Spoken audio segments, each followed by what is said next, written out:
मैंने नोट्स भेजे थे, आपको नोट्स मिल हुँ। गए? ओके, उसको अपने आप को ईमेल ज़रूर कर लेंगे प्लीज़, है ना? ताकि वो जब हम ग्रुप को हटाएँ तो आपके नोट्स आपके पास रहें। सारे निकलवा लेंगे ना? हाँ जी, आप हुँ, प्रिंट भी ले सकते हैं। हुँ। क्लियर? सो अब हम शुरू करते हैं जहाँ से हमने छोड़ा था कि हमने बात की थी रेकी कहाँ से कैसे शुरू हुई और रेकी से क्या-क्या होता है। Now the question arises how does recce heal, है ना? रेकी ऐसा क्या जादू करती है कि आप लोग ठीक हो जाते हो, है ना? हमने कहा रेकी से आप ठीक हो सकते हो। देखिए, समझने वाली बात क्या है कि रेकी आपको हील नहीं करती। आपका माइंड और आपकी बॉडी खुद को हील करती है। ठीक है? जब आपके हैंड में फ्रैक्चर हो जाता है, डॉक्टर क्या करता है? डॉक्टर प्लास्टर लगा देता है ना? सिर्फ एक एनवायरनमेंट देता है आपकी बॉडी को कि आप भई उसे छेड़ो ना, हिलाओ ना, आपकी बॉडी को परफेक्ट एनवायरनमेंट मिले और आपकी बॉडी हड्डी को खुद जोड़ती है, राइट? हमारा माइंड, हमारी बॉडी इतने पावरफुल होते हैं कि हम खुद को हील कर सकते हैं किसी भी बीमारी से, किसी भी प्रॉब्लम से।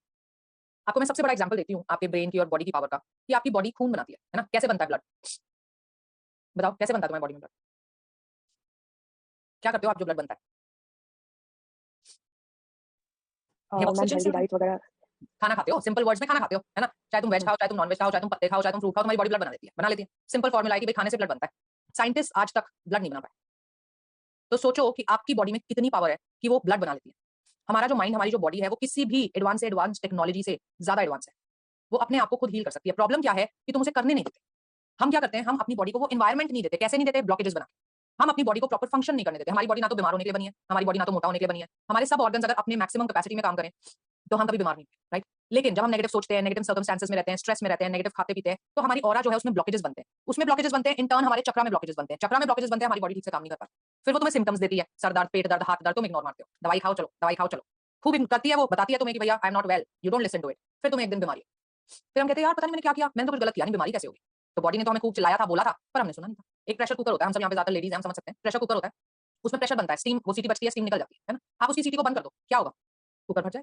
तुम्हारी बॉडी फट नहीं सकती, बस इतना सा फ़र्क है। तो वो क्या करती है, वो एक डिज़ीज़ को मैनिफेस्ट कर देती है। फिर हम रोते हैं कि अब कैसे ठीक करें और एक बार डिज़ीज़ मैनिफेस्ट हो जाता है, उसको ठीक करना बड़ा मुश्किल है, राइट? सो रेकी क्या करती है, रेकी आपके वो ब्लॉकेजेस को हटा देती है। जब आप खुद को रेकी देते हो, तो आपके वो ब्लॉकेजेस हट जाते हैं, बाकी हील आपकी बॉडी खुद करती है खुद को। ठीक है? समझने वाली बात ये है कि my body, my mind is so powerful that it can heal itself. The only thing is मुझे ब्लॉकेजेस हटाने हैं और नए ब्लॉकेजेस बनने रोकने हैं। बस इतना सा मेरा काम है। अगर मैं ये काम कर दूँगी, तो मेरी बॉडी खुद को ठीक कर लेगी। वो काम अब क्योंकि हम तो कर नहीं सकते, हम तो अपनी आदतों से मजबूर है ना? तो वो काम हमारे लिए हमको रेकी करके देती है कि वो ब्लॉकेजेस को हटा दे। Understood the point? अब यही बात आपके नोट्स में लिखी हुई है। हम सब अलाइव हैं क्योंकि हमारे अंदर प्राण चल रहे हैं। ये प्राण चलते हैं चक्रा से और चक्रा से हमारी बनती है ऑरा। लाइफ फोर्स, ये जो ऑरा होती है, ये हमारे ऑर्गन्स को और सेल्स को नरिश करती है ताकि वो अपना काम ढंग से करें और हम ठीक रहें, हम हेल्दी रहें, हम जिंदा रहें। ये लाइफ फोर्स सबसे रिस्पॉन्सिव, मतलब इस पे सबसे ज्यादा फर्क पड़ता है हमारी थॉट्स और हमारी फीलिंग्स का। अब आप अपनी लाइफ का आंकलन, अपनी लाइफ को एनालाइज करके देख लो, आप कैसी फीलिंग में रहते हो। 90% ऑफ द टाइम हम नेगेटिव होते हैं, 90% ऑफ द टाइम हम स्ट्रेस्ड होते हैं, 90% ऑफ द टाइम हम नेगेटिव सोचते हैं। इसलिए हमारी ऑरा जो है वो डिप्लीट हो जाती है, डिप्लीट होती है, हमारे शरीर पे असर पड़ता है। When this get depleted our organs suffer and results in decreased functioning causing a disease. हम क्या करते हैं, हम फिर उस डिजीज के सिम्पटम्स को ठीक करने में लग जाते हैं, रूट पे तो जाते ही नहीं, है ना? सो इस तरीके से हमें रेकी हील करती है by flowing and filling up body parts and organs with the life force. जो हमने डिप्लीट कर दी, उसको वो फिल कर देती है। It clears the energy pathways and then our body heals itself, है ना? जब भी हमें सर दर्द होता है, पेट दर्द होता है, हम क्या करते हैं, यार सो जाते हैं, थोड़ी देर उठेंगे तो ठीक हो जाएगा। बिकॉज़ जब हम सो जाते हैं, तो हमारी बॉडी काम कर सकती है। अब हमने सोचना बंद कर दिया ना, अब हम नेगेटिव नहीं सोच रहे, नेगेटिव नहीं फील कर रहे, हम सो गए। तो अब बॉडी जो है वो अपना काम ठीक से कर लेती है और हमको हील कर देती है। Clear? Understood how does recce heal? Next is how you can improve your Reiki flow. अब आप रेकी सीखोगे, जो थोड़े स्ट्रिक्ट रूल्स हैं वो तो बाद में आएंगे। कुछ रूल्स ऐसे हैं जो आप शुरू से फॉलो कर सकते हो, अभी से फॉलो करना शुरू कर सकते हो। उसमें से सबसे पहला है कि जब आप रात को सोएंगे, तो आप अपने भगवान को याद करेंगे, ईष्ट को, जिन भी भगवान को आप जानते हो, मानते हो। Your gurus, your mentors and doctor Mikao Usui. देखिए ये बड़ा इंपॉर्टेंट नाम है अगर आप रेकी पढ़ रहे हो, because he is the father of Reiki. इन्हीं की वजह से आज हम रेकी प्रैक्टिस कर पा रहे हैं। तो हम रोज रात को इन सब लोगों को थैंक यू बोलेंगे और इनसे प्रे करेंगे कि हमारी हीलिंग पावर्स जो है वो दिन रात बढ़ती रहे। फिर आपको इंटरमिटेंट फास्टिंग करनी चाहिए, मतलब आपके डिनर और ब्रेकफास्ट में 12 घंटे का गैप होना चाहिए। जो डाइट करते हैं ना और पतले होने का जिनको शौक है वो जानते होंगे इस बारे में, है ना? क्यों पतले हो जाते हैं इससे हम पता है? मैंने आपको कहा that we are not meant to be obese, हम मोटे होने के लिए बने नहीं है। तो अगर बॉडी प्रॉपर काम करेगी तो हम वैसे ही पतले रहेंगे। अब क्या होता है जब आप डिनर और ब्रेकफास्ट में टाइम देते हो, तो बॉडी अपनी जो एनर्जी की हीलिंग है, आपके सोते समय हीलिंग पे लगाती है ना? वरना क्या होता है, हमारी आदत आजकल क्या है, 11:30 सो रहे हैं ना, 11 बजे तक टीवी चल रहा है और हम कुछ ना कुछ खा रहे हैं। तो हमारी बॉडी की सारी एनर्जी आप सारा दिन खाने को पचाने में ही लगवाते रहते हो। अब आदत है हमारी, हर थोड़ी देर में कुछ ना कुछ मंजिल चल रही होती है ना? सो वो जो एनर्जी है हमारी बॉडी की, वो उसको पचाने में, न्यूट्रिशन निकालने में ही लगी रहती है। वो अपने आप को हील करे कब? राइट? सो इसलिए इंटरमिटेंट फास्टिंग करनी चाहिए, डिनर और ब्रेकफास्ट के बीच में 12 घंटे का गैप होना चाहिए। Next is always speak the truth. सच बोलें। जब आप सच नहीं बोल पाते तो चुप रह लें, उस सिचुएशन से चले जाएं। जब आप झूठ बोलते हो, आपके मन को तो पता है आपने झूठ बोला है, तो आप अपने अंदर एक नेगेटिव एनवायरनमेंट को पैदा करते हो। और अभी आपको समझाया, नेगेटिव एनवायरनमेंट से आपकी ऑरा डिप्लीट हो जाती है ना? तो इसलिए हम क्या कहते हैं, या तो सच बोल लो, नहीं बोल सकते चुप हो जाओ, नहीं चुप रह सकते वहां से चले जाओ। कम से कम झूठ बोलो। मैं कम से कम क्यों बोला, क्योंकि आजकल की जिंदगी में मैं जानती हूँ कि बिना झूठ बोले काम नहीं चलता, है ना? तो कम से कम झूठ बोलो। Do maintenance Reiki without fail. ये आपको सिखाएंगे हम। जब सिखा देंगे तो आपको रोज मेंटेनेंस रेकी करनी होगी, चाहे आप 5 मिनट वाली करो, 10 मिनट वाली, 20, 50, जितने भी मिनट वाली करोगे, कई तरीके आपको सिखाए जाएंगे, लेकिन वो आपको करनी पड़ेगी। And the most important point is do not remain in negative circumstances. अगर आपको लगता है कि कोई सर्कमस्टेंस ऐसा है कि वो आपके लाइफस्टाइल को इफेक्ट कर रहा है, नेगेटिव है, तो आप उसको छोड़ दो, या तो उसको बदल लो। नहीं बदल सकते तो आप छोड़ दो। ऐसा हम क्यों कह रहे हैं? क्योंकि आप एक परमानेंटली नेगेटिव एनवायरनमेंट में जब आप रहते हो, तो इसका मतलब आपकी जो ऑरा है वो परमानेंटली डिप्लीटेड रहती है। मान लो आप कहीं जॉब करते हो और आपका बिल्कुल मन नहीं लगता उस जॉब में, आपको बॉस नहीं पसंद, आपको कलीग्स नहीं पसंद। रोज सुबह आपको अपने आप को धक्का मारना पड़ता है जॉब पे, मर मर के आप जॉब कर रहे हो। क्यों? क्योंकि 2 पैसे मिल रहे हैं। क्या करोगे उन पैसों का? एक दिन जितने आपने इकट्ठे किए ना, वो सारे आपकी बीमारी में लग जाएंगे। क्यों? क्योंकि आप लगातार स्ट्रेस्ड ऑरा में रह रहे हो, और लगातार स्ट्रेस्ड ऑरा में जब आप रहते हो तो आपकी बॉडी मान लो एक डिजीज की तरफ चल रही है, किसी भी दिन वो मैनिफेस्ट हो जाएगा। बड़े-बड़े देशों में आजकल ऑरा स्कैनिंग की जाती है डिजीज डिटेक्शन के लिए। अमेरिका, रशिया, इधर तो बहुत ज्यादा यूज होती है। वो लोग आपकी ऑरा स्कैन करके आपको बता देते हैं कि आने वाले 3 से 4 सालों में आपको क्या बीमारी, क्योंकि कोई भी बीमारी आपके शरीर में आने से पहले बहुत टाइम तक आपकी ऑरा में रहती है। अगर आप उसको वहां पे ठीक कर लो तो आपके डिजीज में आए ना। इसीलिए ये बहुत जरूरी है, do not remain in negative circumstances. Clear? Next is why do our life force deplete. जब हम पैदा होते हैं, जब कोई भी बच्चा पैदा होता है, 99% बच्चों में ऑरा ब्लॉकेजेस नहीं होती, चक्रा ब्लॉकेजेस नहीं होती, 1% में होती है बस। 99% हेल्दी होते हैं। लेकिन जैसे जैसे हम बड़े होते हैं, हमारे negative emotions, jealousy, greed, comparison, ego, है ना, rejection, guilt, resentment, negative feelings हमें बढ़ने लगती हैं। जब बढ़ती हैं और हम उनको साफ नहीं करते, हम जाहिर नहीं करते, तो हमारे चक्रास में ब्लॉकेज आती हैं और वो हमारी एनर्जी को डिप्लीट करती है। Simple reason. ठीक है? अब कुछ चीजें हैं जो डायरेक्टली हमारी ऑरा को डिप्लीट कर देती है। डायरेक्ट इफेक्ट होता है, आपने वो किया और ऑरा डिप्लीट हुई। Like alcohol, smoking, any intoxicant, drugs, alcohol, smoking, जैसे ही आप करते हो तुरंत आपकी ऑरा डिप्लीट होती है। पुअर डाइट, क्योंकि जब आप पुअर डाइट लेते हो तो आपके ऑर्गन्स को नरिशमेंट मिल ही नहीं रहा है, तो वो कैसे फंक्शन करेंगे, तो ऑरा डिप्लीट होगी। Lack of physical activity, stress and anxiety. आपको पता है कैंसर की जो लेटेस्ट रिसर्च है, आप गूगल करोगे तो आप पढ़ सकते हो। कैंसर की जो लेटेस्ट रिसर्च है वो कहती है कि कैंसर का मेन कारण स्ट्रेस है। ठीक है? जब आप स्ट्रेस में रहते हो, कैंसर कैसे होता है, अगर आप लोगों को ना पता हो तो मैं बता दूं, जो आपके डेड सेल्स होते हैं वो मिलके एक ट्यूमर बना लेते हैं। ठीक है? अब सेल्स डेड होते क्यों हैं? सेल्स डेड होते हैं ऑरा की ब्लॉकेज की वजह से। जब ऑरा डिप्लीटेड है, वो सेल्स को नरिश नहीं कर पा रही, तो वो धीरे धीरे डेड होने लगते हैं। फिर वो डेड सेल्स इकट्ठे होकर एक ट्यूमर आपका बना देते हैं। तो रीजन क्या निकला? ऑरा की डिप्लीशन। ऑरा की डिप्लीशन कैसे होती है? स्ट्रेस एंड एंजाइटी से। ठीक है? सो इसीलिए अब कैंसर की रिसर्च में भी वो मानते हैं कि yes, main reason of causing cancer is stress. Then is poor breathing. आधे से ज्यादा हम लोगों में से तो हमें तो सांस लेना भी नहीं आता ठीक से। आप नोटिस करना, आप में से जिसको भी एंजाइटी हो, स्ट्रेस ज्यादा रहता हो, अपनी ब्रीदिंग नोटिस करना, आपकी शैलो ब्रीदिंग होगी। जो लोग शैलो ब्रीदिंग करते हैं, जल्दी जल्दी सांस लेते हैं, उन लोगों के माइंड में गामा और बीटा वेव्स पैदा होती हैं, जो स्ट्रेस और एंजाइटी को बनाती है। जो लोग लंबी सांस लेते हैं, उनके माइंड में अल्फा वेव्स पैदा होती है, वो लोग स्ट्रेस फ्री रहते हैं। इसलिए आपने देखा होगा कि जब भी हम मेडिटेशन करते हैं तो हम क्या बोलते हैं? लंबी गहरी सांसें लो। हर मेडिटेशन ऐसे शुरू होती है ना, लंबी गहरी सांसें लो, क्योंकि लंबी गहरी सांसें लेने से आपकी स्ट्रेस, आपकी एंजाइटी कम होती है, क्योंकि आपके माइंड में अल्फा वेव्स पैदा होती है। ठीक है? लैक ऑफ स्लीप, जब आप सोते हो, क्यों सोते हो आप? क्योंकि आपकी बॉडी खुद को नरिश करती है। जब आप ढंग से सोओगे नहीं, बॉडी को टाइम नहीं मिलेगा खुद को हील करने का, तो ऑब्वियसली आपकी लाइफ फोर्स डिप्लीटेड रहेगी। एंड नेगेटिव थिंकिंग, ये मैं आपको कई बार बता चुकी हूँ, नेगेटिव थिंकिंग डायरेक्ट इफेक्ट करती है आपकी ऑरा। अब रेकी क्या कर सकती है इसमें आपकी मदद? जब आप रेकी करते हो, जैसे आप कम सोते हो, है ना, तो आपकी एनर्जी लेवल लो है। जब आप रेकी देते हो खुद को, तो जितनी एनर्जी आप 8 घंटा सो के इकट्ठी करते हो ना, 8 घंटा सो के, उतनी एनर्जी आप एक 45 मिनट्स ऑफ रेकी सेशन से इकट्ठा कर लेते हो। इसका मतलब जो लोग रेकी हीलर्स हो जाते हैं ना, जो रेगुलर रेकी करते हैं, उनकी नींद भी कम हो जाती है। क्यों कम हो जाती है? क्योंकि उनकी लाइफ फोर्स एनर्जी वैसे ही पूरी है, तो उनको उतनी नींद की रिक्वायरमेंट नहीं रहती। नेगेटिव थिंकिंग, जब आप नेगेटिव रेकी जब आप लगातार करोगे, तो आपकी ऑरा जो है वो फुलफिल्ड रहेगी, उसमें ब्लॉकेज नहीं रहेगी, तो धीरे धीरे आपके नेगेटिव थिंकिंग के पैटर्न्स टूटने लगेंगे, आप पॉजिटिव सोचने लगोगे। क्लियर? यहाँ तक किसी को कोई डाउट, कोई क्वेरी है तो पूछ लीजिए। All good. Now the question is, इतनी देर से हम करे जा रहे हैं ऑरा ऑरा ऑरा ऑरा, क्या ये दिख सकती है या सिर्फ इमेजिनरी है? बिल्कुल दिख सकती है, फोटो भी खींच सकते हो आप। और आज से नहीं, 17th सेंचुरी से, 1700 में एक फोटोग्राफी आई थी, किर्लियन फोटोग्राफी, जो आज भी चलती है। इससे आप ऑरा की बकायदा फोटो ले सकते हैं। और फोटो कैसी दिखती है ऑरा की? कैसी? ये ह्यूमन ऑरा है, ये एक चाबी की ऑरा है। देखो रॉ टोमेटो की ऑरा कितनी अच्छी है। एंड देखो जब हमने उसको कुक कर दिया, तो देखो यहाँ से सारी गायब हो गई ना, ब्लैक हो गया, ब्लॉकेज बन गई। देखिए रॉ ब्रोकली, कुक्ड ब्रोकली कितनी यहाँ से सारी ऑरा में ब्लॉकेज बन गए। तभी आपने सुना है जब भी आप बीमार होते हो हम क्या कहते हैं? यार कम पका हुआ खाओ, दाल खिचड़ी खाओ, है ना, आप कच्चा खाना खाओ। जो सेंट्स होते हैं हमारे, आपने देखा है वो सिर्फ फ्रूट्स खाते हैं, ड्राई फ्रूट्स खाते हैं, बेसिकली कुक्ड खाना नहीं खाते। क्यों? क्योंकि कुक्ड खाने की ऑरा खराब होती है। अब आप देखो रॉ मीट की ऑरा कितनी अच्छी है, हमें तो कोई प्रॉब्लम नहीं है, नॉनवेज से खा लो रॉ, ऑरा सही खाने से मतलब है हमें। पर क्या हम खा सकते हैं रॉ मीट? नहीं। मीट को ओवर कुक किया जाता है ताकि वो खाने लायक बने, तो देखो उसकी ऑरा में ब्लॉकेजेस कितनी है। तो हम ये नहीं कह रहे, रिलीजियस पॉइंट ऑफ व्यू से नहीं कह रहे कि नॉनवेज मत खाओ, हम इस पॉइंट ऑफ व्यू से कह रहे हैं। और हम ये भी नहीं कह रहे मत खाओ, आपको खाना है खाओ, हील करके खाओ, उसको रेकी दे के खाओ, ताकि जब आप रेकी दोगे तो उसकी ऑरा पूरी हो जाएगी, ऑरा पूरी हो जाएगी तब आप खा लो। सिमिलरली जब आप बाहर का खाना खाते हो, बाहर रेस्टोरेंट्स का जो खाना होता है वो ओवर कुक्ड होता है ना, तो उसको आप हील करके खाओगे तो उसकी ऑरा ठीक हो जाएगी। अब आप ये जो ह्यूमन फील्ड देख रहे हो, इसमें जब ब्लॉकेज बनेगी ना, तो क्या होगा? ऐसे ऐसे बीच बीच में से काली हो जाएगी, जहां जहां ब्लॉकेज बनेगी। और जहां जहां ब्लॉकेज बनेगी उसी बॉडी पार्ट से रिलेटेड तुमको बीमारी। तो मैंने बताया था ना, डिजीज डिटेक्शन में फोटो खींचते हैं, तो हम ऐसे ऑरा की फोटो खींचते हैं, तो जहां जहां ब्लैक पोर्शन आता है कि ऑरा यहाँ से डेड है, उससे रिलेटेड आपको बीमारी अगले 2-3 साल में हो जाती है। ठीक, ये तो है कि आप फोटो खींच के देख सकते हो, आप वैसे भी देख सकते हो इस ऑरा को। जब आप मेडिटेशन, योगा या रेकी में थोड़ा एक्सपीरियंस ले लेते हो, थोड़ी प्रैक्टिस कर लेते हो, तो आपको नेकेड आई से भी ऑरा दिख सकती है। और एक एग्जांपल मैं आपको अभी भी दिखा सकती हूँ, थोड़ी देर में दिखाएंगे। What are the main benefits of reiki? The main benefit of reiki is that it strengthens your immune system. कहने का मतलब वो ये जो पहले आपको समझाया कि आपके चक्रास बैलेंस हो जाएंगे, तो आपकी ऑरा बैलेंस हो जाएगी, आपकी इम्यूनिटी बढ़ जाएगी। It promotes deep relaxation. बहुत सारे लोग होते हैं, मैम मैं सो नहीं पाता, मैं सोता भी हूं तो दिमाग चलता रहता है ना। सो रेकी जब आप देके सोगे, आप जब ट्यून जाओगे करके देखना, मतलब लोग अमेज हो जाते हैं इसके रिजल्ट से कि मुझे ऐसी नींद आई जैसी सदियों में भी नहीं आई। So it promotes deep relaxation, relief from stress and anxiety, promotes pain relief. आपको पता है जो कैंसर पेशेंट्स होते हैं, अमेरिका में तो ये बहुत ज्यादा यूज किया जाता है, जो कैंसर पेशेंट्स होते हैं ना, बिल्कुल लास्ट स्टेज के, उनको दर्द बहुत होता है और उनको हम पेन किलर दे नहीं सकते, क्योंकि उनकी बॉडी में इतनी एनर्जी नहीं होती कि वो पेन किलर को पचा पाए। उस समय पे उनको रेकी दी जाती है पेन रिलीफ के लिए। ठीक नहीं हो सकता, वो कैंसर 4 स्टेज नहीं ठीक कर सकती, लेकिन वो पेन रिलीफ के लिए उनको रेकी दी जाती है। Eases muscle tensions, peace of mind and body, helps in healing of injuries. जैसे मान लो आपकी हड्डी टूट गई, प्लास्टर लगाया आपने, तो 1 महीने का प्लास्टर है ना, आप उसको रेकी दोगे तो 15 दिन में ठीक हो जाएगा।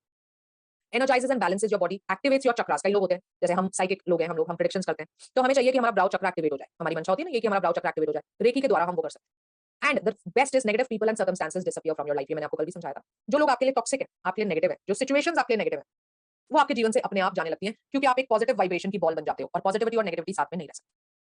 क्या यहाँ तक किसी को कोई क्वेरी है तो पूछ लीजिए।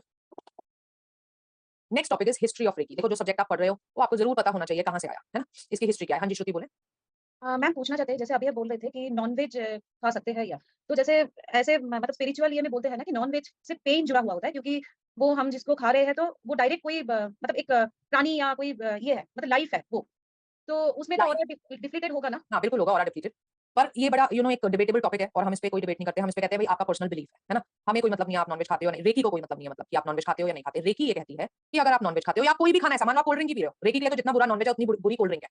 तो रेकी कहती है कि आप दोनों को ही खाना चाहते हो तो हील करके खा लो भैया, हमें और कोई मतलब नहीं है ना। हम स्पिरिचुअलिटी आपके रिलीजन या इनसे हमारा कोई लेना देना नहीं है। रेकी कहती है कि आप प्रिजर्वेटिव वाला खाना खाओ, आप कोल्ड ड्रिंक पियो, आप नॉनवेज खाओ, उसके लिए तो इक्वली बैड है वो। उनको आप हील करके खा लीजिए, इतना हमारा कहना है। हील करके खाने से वो एनर्जी काम होगा। बिल्कुल, हाँ, हाँ, बिल्कुल आपकी ऑरा को वो कोई इफेक्ट नहीं डालेगा। क्योंकि आप जो सिखा रहे हो मैम तो उसमें देख रहे हैं कि सारे जो रिलेटेड है ना वो कहीं न कहीं स्पिरिचुअलिटी से रिलेटेड होता है। एवरीथिंग देखो, अब जो ना माने वो एक अलग बात होती है, अदरवाइज तो दुनिया में स्पिरिचुअलिटी के अलावा है क्या? दुनिया तो है ही स्पिरिचुअलिटी के लिए, वो तो हम भटक जाते हैं।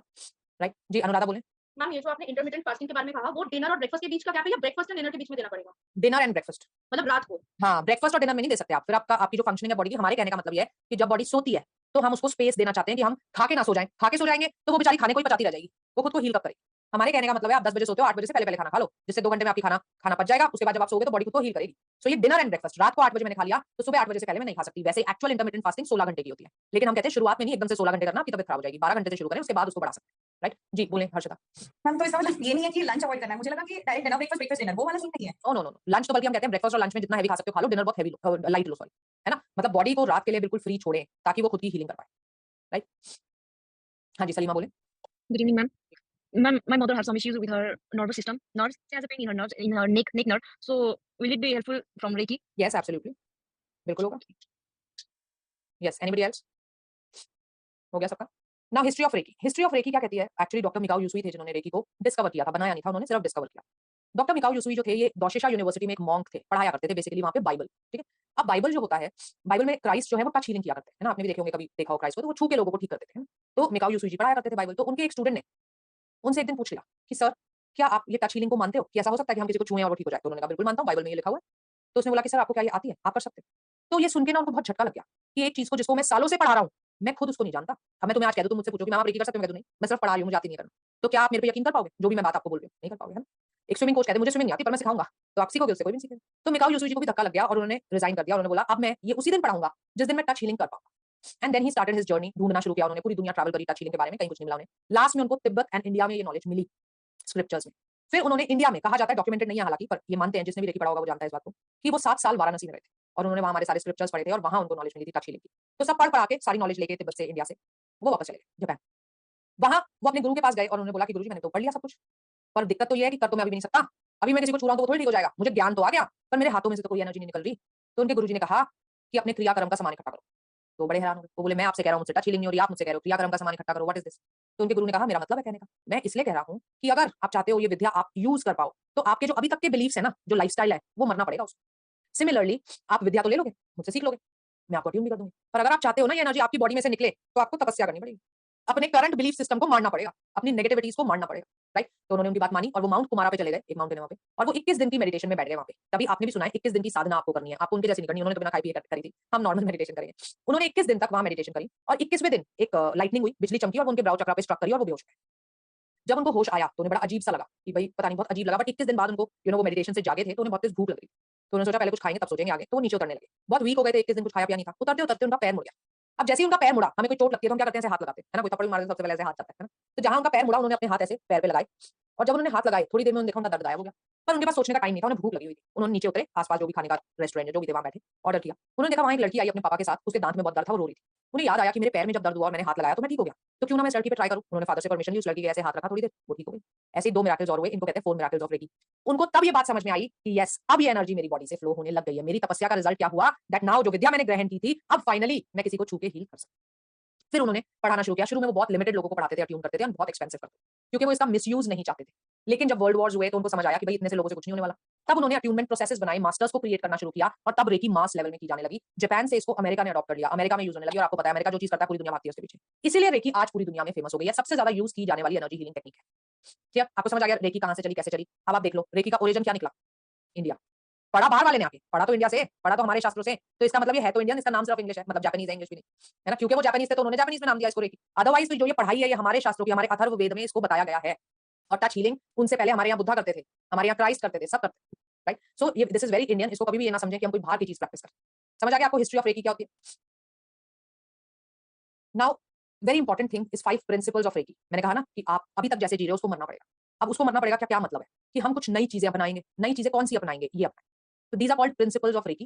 Actually these are not rules, these are spiritual ideas. Spiritual ideas मतलब ऐसे आइडियाज जो आपको एक बेहतर जीवन जीने में मदद कर सकते हैं, ठीक है। एंड रिमेंबर दिस ऑलवेज, ये सिर्फ एक दिन के लिए अपनाना, आज के लिए। कल सुबह उठेंगे तो कहेंगे आज के लिए, फिर उठेंगे फिर कहेंगे आज के लिए। जिस दिन मैंने ये सोच लिया ना ये जीवन भर है, मैं उसी दिन छोड़ दूंगी इसको, क्योंकि ये डिफिकल्ट है। Just for today I will not be angry. आपने सुना है कि गुस्से में इंसान का दिमाग खराब हो जाता है। आपको नेक्स्ट टाइम गुस्सा आए ना, जब भी आप एक चीज नोटिस करना कि आपकी ब्रीदिंग फास्ट हो जाएगी। आपकी ब्रीदिंग फास्ट, देखो एक बड़ी खूबसूरत बात बताती हूँ। गुरबानी में लिखी है ये चीज, जो भगवान होता है वो हमारी एज कैसे कैलकुलेट करता है। ईयर्स तो इंसान के बनाए हुए हैं, 365 डेज नहीं है ना, और कैलेंडर्स भी अलग अलग होते हैं, हिंदी कैलेंडर अलग है, इंग्लिश। तो भगवान जी कौन सा कैलेंडर यूज करते हैं या कैसे डिसाइड करते हैं इस दिन तुम मरोगे? कैसे? By the number of breaths which we take. Yes, actually our days are not counted, our breaths are counted. हमारी सांसें गिनी हुई होती है। तो हम कहते हैं ना कि गुस्सा जो आता है, गुस्सा या चिंता चिता के समान है, बोलते हैं ना ऐसे, क्योंकि गुस्से में और चिंता में दोनों में आपकी ब्रीदिंग फास्ट हो जाती है। तो आप क्या कर रहे हो ब्रीदिंग फास्ट करके? अपने मृत्यु को पास ला रहे हो ना। हमने आपको कहा ब्रेथ्स आर काउंटेड, इसीलिए ये सेइंग बनाई गई थी। तो just for today I will not be angry, क्योंकि जब हम गुस्सा होते हैं तो दूसरे की गलती की सजा हम खुद को दे रहे हैं। गलती उसने करी है, मैं गुस्सा हो रही हूँ, उसकी गलती की सजा मैं खुद को दे रही हूँ, राइट। सो आज के दिन मैं पूरी कोशिश करूंगी मैं गुस्सा नहीं। Just for today I will not worry. Again वही बात है, नेक्स्ट टाइम जब भी स्ट्रेस हो, एंजाइटी हो, अपनी ब्रीदिंग नोट कर लेना, फास्ट हो जाएगी। सो चिंता चिता के समान होती है। स्ट्रेस करके, वरी करके आप कर क्या लोगे? आप स्ट्रेस किसके बारे में करते हो? या तो पास्ट के बारे में या फ्यूचर के बारे में। स्ट्रेस में कभी प्रेजेंट तो होता ही नहीं है, क्योंकि प्रेजेंट तो हमारे हाथ में, उसकी चिंता करने की जरूरत क्या है ना। अभी मुझे चिंता क्या हो सकती है कि अगली क्लास में क्या पढ़ाना है, या चिंता क्या हो सकती है कि पिछली क्लास में जो पढ़ाया था वो ठीक था कि नहीं। अभी की चिंता तो मुझे हो ही नहीं सकती, क्योंकि अभी तो मैं पढ़ाई रही, है ना। सो पास्ट या फ्यूचर में जी के किसी को कुछ मिल नहीं सकता। Always live in the present and stop worrying, right. Just for today I will be grateful for all my blessings. Recently मैंने एक रील भी डाली थी इंस्टा पे। हम सब, अधिकतर हम में से माएँ हैं, है ना, वी आर ऑल मदर्स। हम बच्चे के लिए सब कुछ करते हैं पूरा दिन, जो कहता है उसको दिलाते हैं। एक चीज मना कर देते हैं ना, तो कहते हैं आप दुनिया की सबसे गंदी मम्मी हो, है ना। हमारे सारे बच्चे डायलॉग मारते हैं और हमें कितना हर्ट होता है। हमें लगता है तुम कितने मतलब वो हो, यू नो, यूजलेस हो, कि मैंने 9 चीजें तुम्हारे लिए कर दी और एक छोड़ दी, तो तुम मुझे कह रहे हो दुनिया की सबसे गंदी माँ।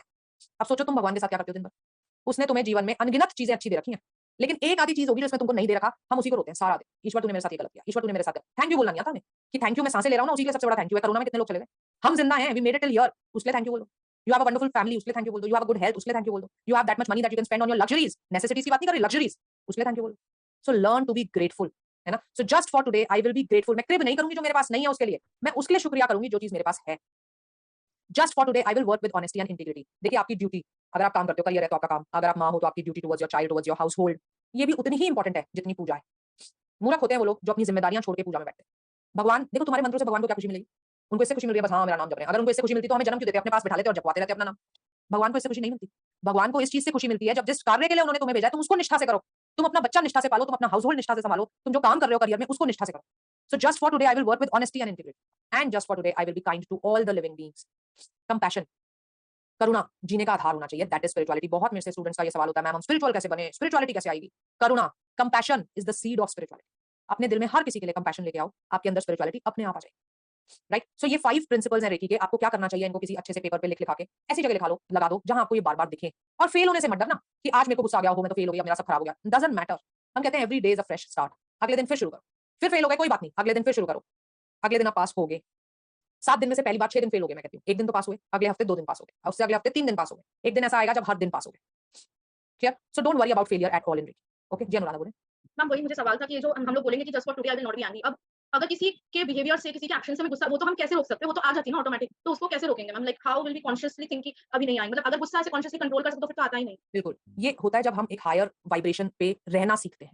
अभी ना हम बहुत लोअर वाइब्रेशंस में रहते हैं, लोअर फ्रीक्वेंसी पे वाइब्रेट करते हैं, तो हम बहुत जल्दी-जल्दी नीचे गिरते हैं, बहुत जल्दी हमें गुस्सा आता है, बहुत जल्दी हम चिड़चिड़े होते हैं, बहुत जल्दी हम इरिटेट होते हैं, क्योंकि हम वहीं रह रहे हैं। जब आप रेकी करोगे, अपने वाइब्रेशंस को हाई करोगे ना, तो आप ऐसी प्लेस में पहुंच जाओगे जहां आपको गुस्सा दिलाना आसान नहीं होगा, है ना। पर मैं ये नहीं कह रही आपको कभी गुस्सा आएगा नहीं, आएगा, कोई बात नहीं, आने दो, फिर दोबारा वापस आओ। प्रॉब्लम ये नहीं है कि हम डिप करें, कोई बात नहीं, डिप कर गए, प्रॉब्लम ये है कि हम वापस नहीं आते। अब हम उसी गुस्से को भर के रखे हुए हैं, 2 घंटे हो गए, 4 घंटे हो गए, 6 घंटे हो गए, छोड़ने को तैयार नहीं है। ऐसा नहीं करना है हमें, है ना। वो बड़ी अच्छा एक उनका शिवानी दी का मुझे वो लगता है कि एक जोक पे बार-बार हंसते हो, एक बार हंसी आती है, दूसरी बार तो हमें हंसी नहीं आती, हमें लगता है सुना तो हुआ है, तो एक ही बात पे बार-बार गुस्सा क्यों कर रहे हो? एक बार गुस्सा आ गया, बात को खत्म करो, आगे बढ़ो जीवन में। तो dipping is not a problem, कोई बात नहीं, डिप कर जाओ, गिल्ट भी आ जाए, रिजेंटमेंट भी आ जाए, एंगर भी आ जाए, कुछ भी आ जाए, पर वापस तो आओ। पर हम तो वहीं फ्लोट करने लग जाते हैं, फिर हमारी ऑरा में ब्लॉकेजेस बनती है. So we have to come back, है ना. And how we come back? Naturally we come back by our triggers. जैसे किसी को म्यूजिक सुन के अच्छा फील होता है, किसी को डांस करके, किसी को बॉयफ्रेंड से बात करके, किसी को हस्बैंड से बात करके, किसी को शॉपिंग करके. These are natural triggers. हम रेकी कर रहे हैं तो हम रेकी करके भी कर सकते हैं. तो जिस दिन मुझे ज्यादा गुस्सा आए ना, चुपचाप बैठ के आधा घंटा रेकी करो, सब नॉर्मल हो जाएगा. ना मेरे को प्रॉब्लम होती है ना कि गुस्सा बहुत जल्दी आती है, जाती भी बहुत जल्दी है, जब आती तो भयानक आती है, मतलब कोई कंट्रोल नहीं कर पाता. मतलब because you are not emotionally stable, है ना. हमारे जो इमोशंस हैं वो भी स्टेबल नहीं है. वो धीरे-धीरे हमें स्टेबिलिटी के टुवर्ड्स वर्क करना पड़ेगा. राइट? जी, उषिता बोलें.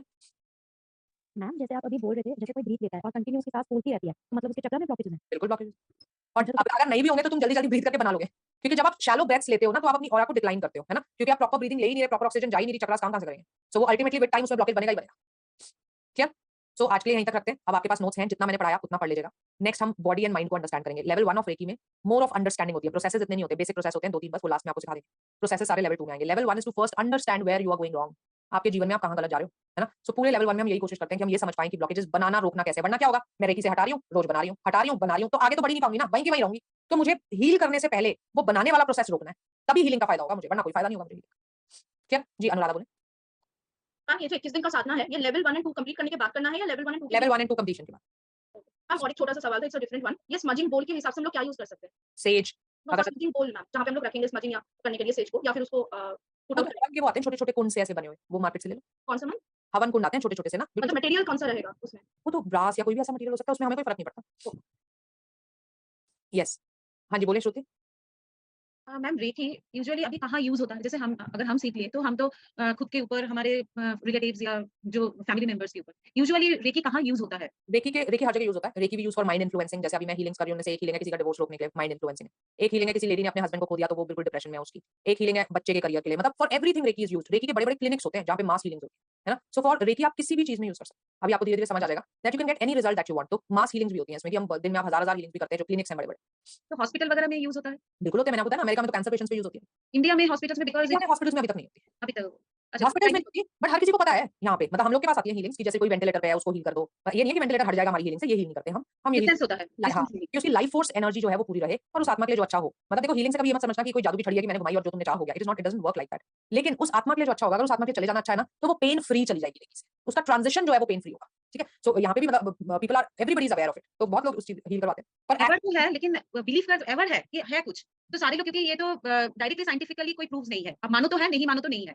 तो इसलिए हॉस्पिटल में अभी तक इसको रिकमेंडेड या हाँ, देखो हमारे तो साइंटिस्ट तो एस्ट्रोलॉजी को भी नहीं मानते, न्यूमरोलॉजी को भी नहीं मानते, टैरो को भी नहीं मानते, तो किसी भी चीज को नहीं मानते. तभी मैंने कहा these are pseudo science. Pseudo science पर वो मना भी नहीं कर सकते. रेकी को भी नहीं मना कर सकते. ऑरा तो is scientific. Aura blockages are scientific. ये तो हम साइंटिफिकली भी प्रूव कर सकते हैं ना. सो बाकी जो सूडो साइंस होती है वो क्या होती है कि आप उसे मना भी नहीं कर सकते पर आप उसे मान भी नहीं सकते. तो हमारी साइंस जो है वो इन चीजों को मना नहीं कर सकती. ये वो मानते हैं कि एग्जिस्ट करती है, बट उनके पास प्रमाण नहीं है. वो कहते हैं हम इसको डॉक्यूमेंट नहीं कर सकते.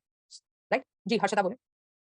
I have two questions. First is physical and mental healing के साथ रेकी इमोशनल हीलिंग भी करता है. बिल्कुल करता है. ओके. सेकंड इज मुझे पता नहीं कितना रेलेवेंट है, but just the thought came in my mind कि जब हम किसी को रेकी दे रहे हैं, ठीक है, उसको बुरा लगा या वो दुख में है या जिस भी चीज के लिए या बीमार है, हम उसको रेकी देके ठीक कर रहे हैं. बट जैसे हमने प्रारब्ध और कर्मा पढ़ा, तो जब हम उसको हीलिंग दे रहे हैं, are we changing something in his karma? Very good question, but you note down this question and ask me in next class. मतलब वहां पे आप मुझे याद दिला देना कि आपको इस क्वेश्चन के आंसर से शुरू करना है. दिस इज कॉल्ड कर्मा बार्जिंग, है ना. तो हम कहते हैं कि जब हम रेकी दे रहे हैं तो are we barging into anyone's karma, and this is a very important question to understand. But इसका थोड़ा लंबा आंसर है, मेरे पास उतना टाइम नहीं है अभी, नेक्स्ट बैच है मेरा, तो मैं इसका आंसर से शुरू करूंगी नेक्स्ट क्लास में, then we will continue. Right. So now you will have your class on Tuesday, है ना. ट्यूसडे ना आपकी next. Alright then, bye bye, see you. Bye, man. Bye bye ma'am, bye bye.